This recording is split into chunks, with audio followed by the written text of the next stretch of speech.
Today, I thought would be a really good time for us to talk about whether or not Bitcoin and cryptocurrency investing is healthy for first time investors because following this recent crash, there's been a real increase in the narrative that Bitcoin and other cryptocurrencies don't have any intrinsic value, or if they do have intrinsic value, it's so far disconnected from their price right now that all you're investing in is hot air.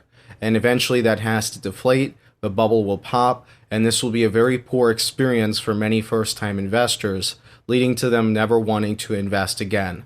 And this is exceptionally true for millennials because a lot of millennials, unfortunately, were hit the hardest by the 2008 global economic financial crisis because a lot of them were first time homeowners and they owed more on their homes than they were actually worth.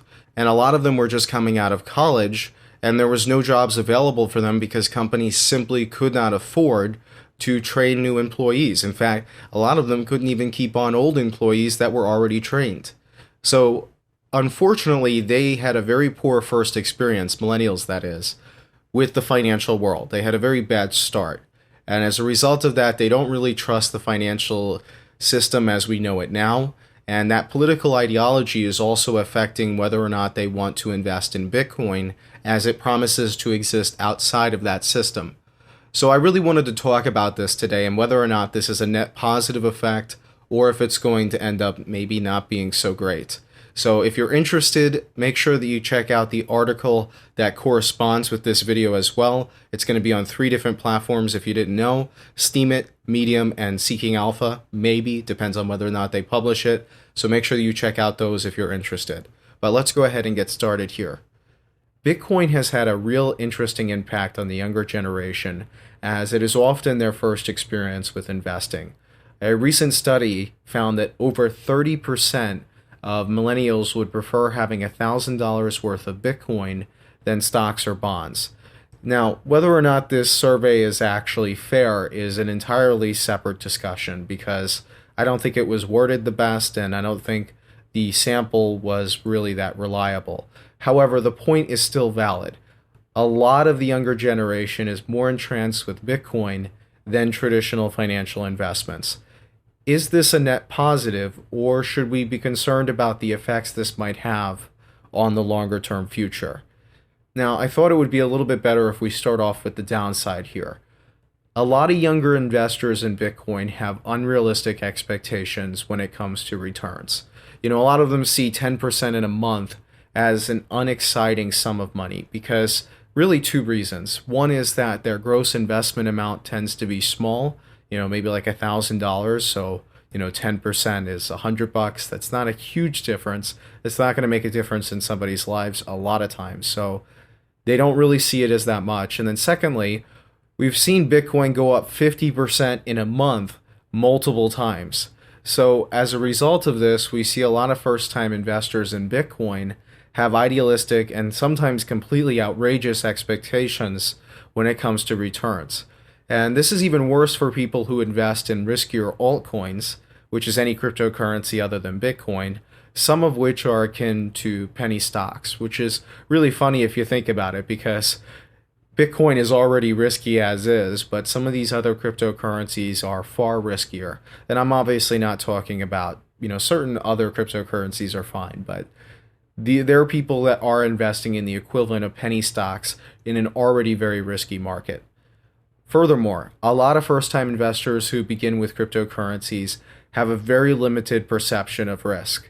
And given the fact that the market has been in an extended bull trend for over a year now, and given that over 50% of existing market participants haven't been in the market for longer than a year, if you look at Coinbase user growth, and if you really just look at the volume growth on all sorts of different exchanges, a lot of these investors have really not experienced any substantial losses, and really not until recently. Until just this past month, there really hasn't been that many big drawdowns in Bitcoin that haven't been immediately reversed. And we don't know, maybe the same thing is going to happen here as well.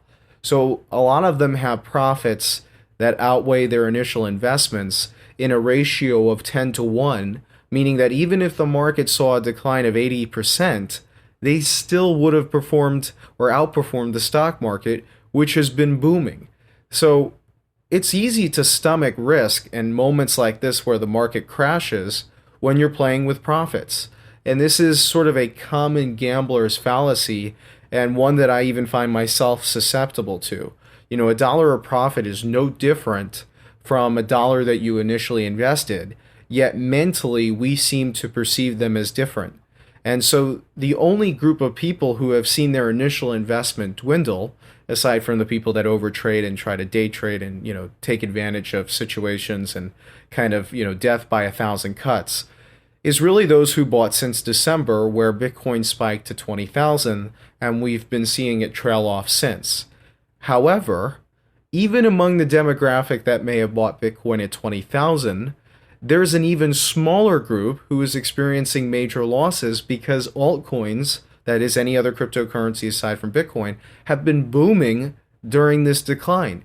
So that means any individual who bought at the peak back at 20,000 in December but had money in altcoins is either still in the black or their losses really aren't that high.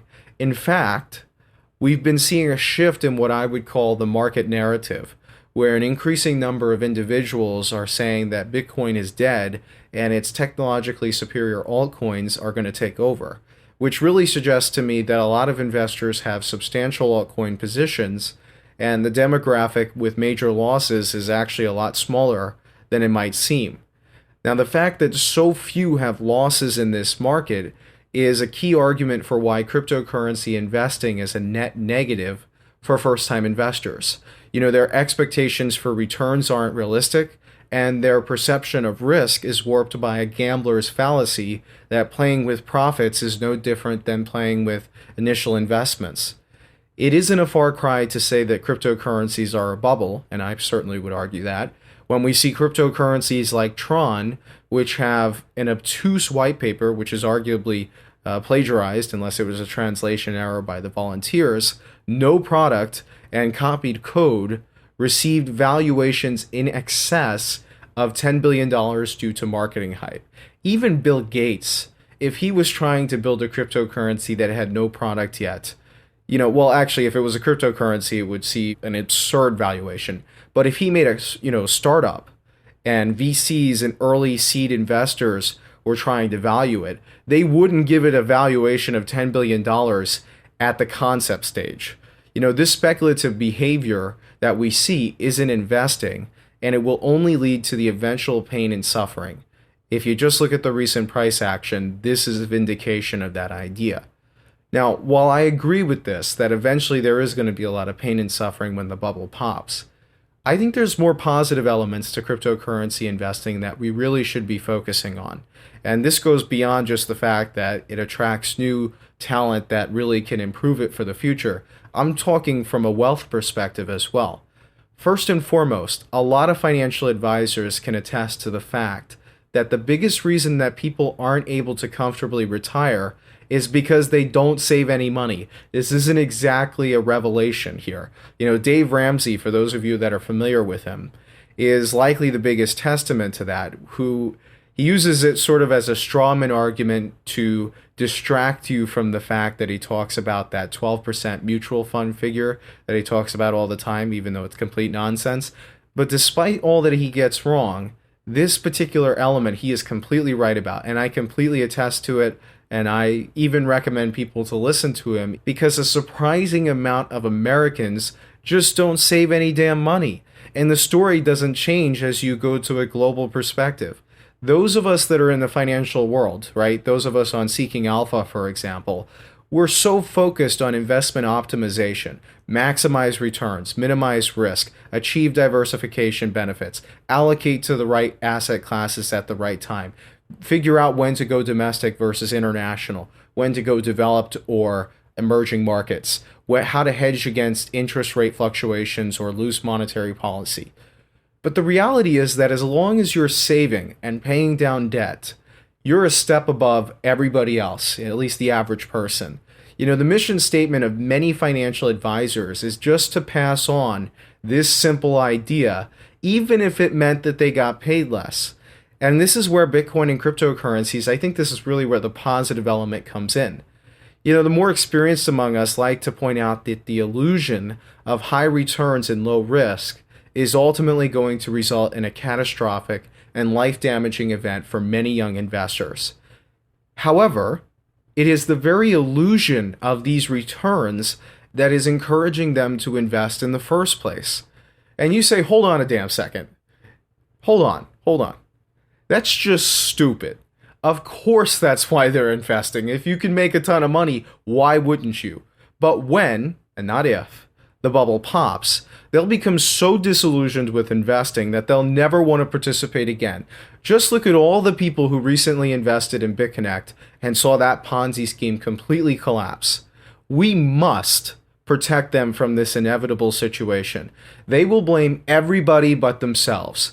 Whales manipulated the markets. The governments don't want to see it succeed. The banks tanked the prices. The media is conspiring against us. The exchanges manipulated the prices. Yada, yada, yada. No one ever takes responsibility for anything that they didn't exercise discipline to achieve. And I agree with you.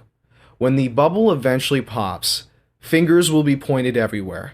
And many investors aren't going to accept that they themselves were responsible for the gross mispricing of nearly all cryptocurrencies, especially given that many are fueled by political ideologies, which makes it difficult for them to accept that financial reality can be different from that.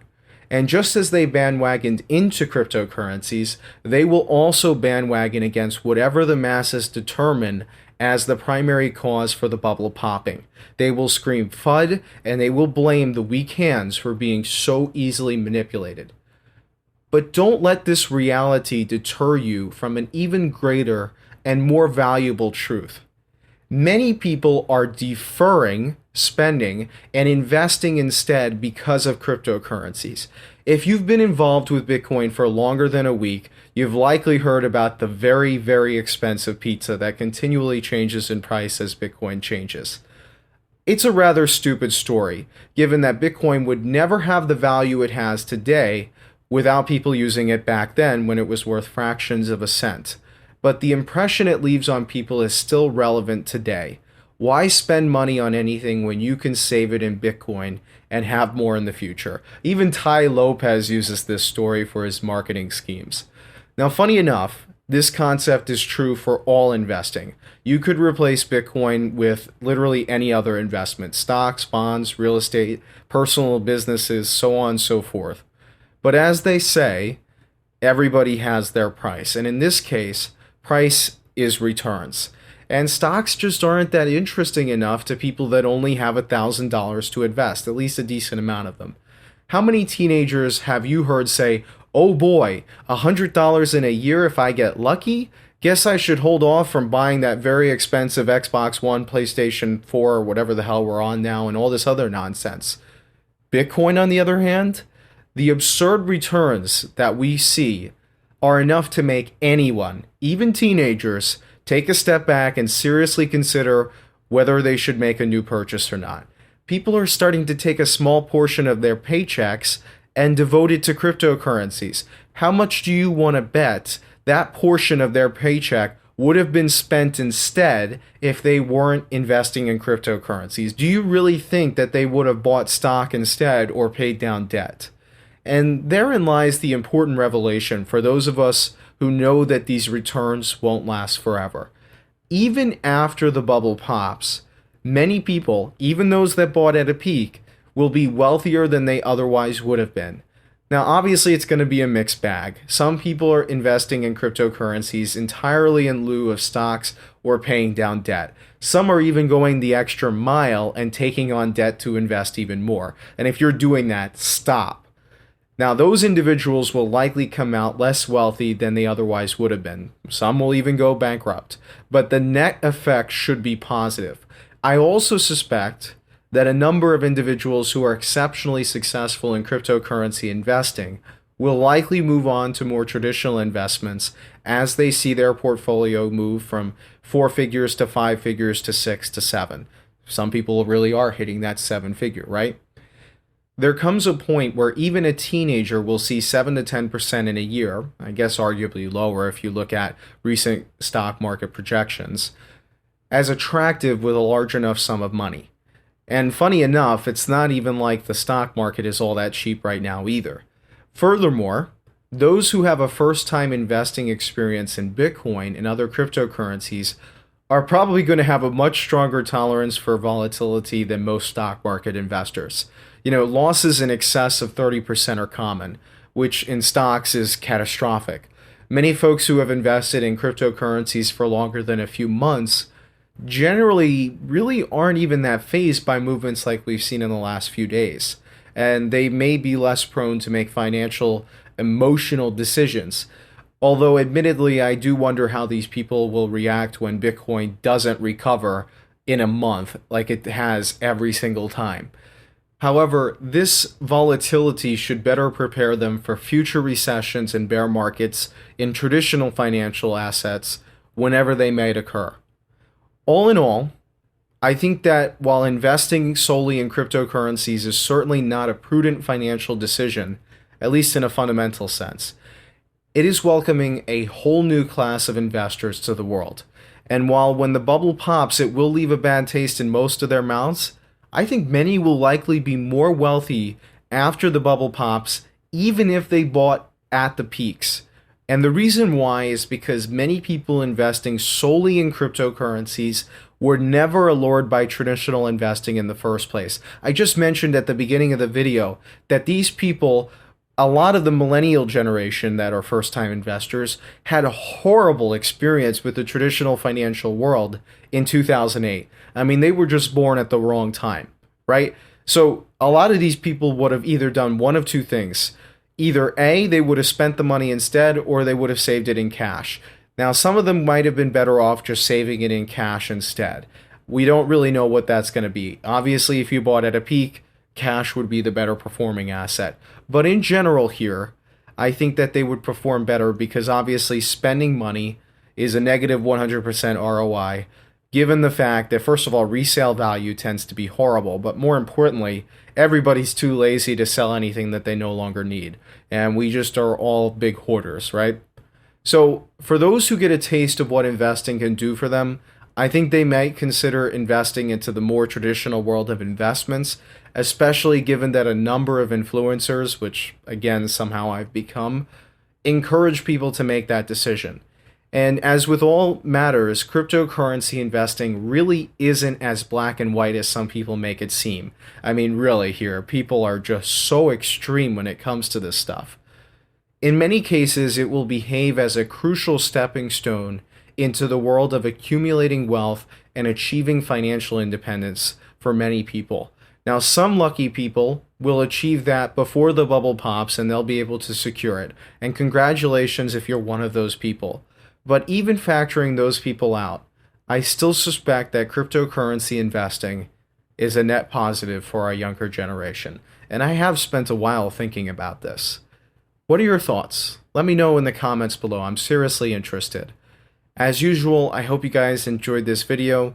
Make sure that you check out those 3 platforms that I mentioned at the beginning of the video. That is Steemit, Medium, and Seeking Alpha.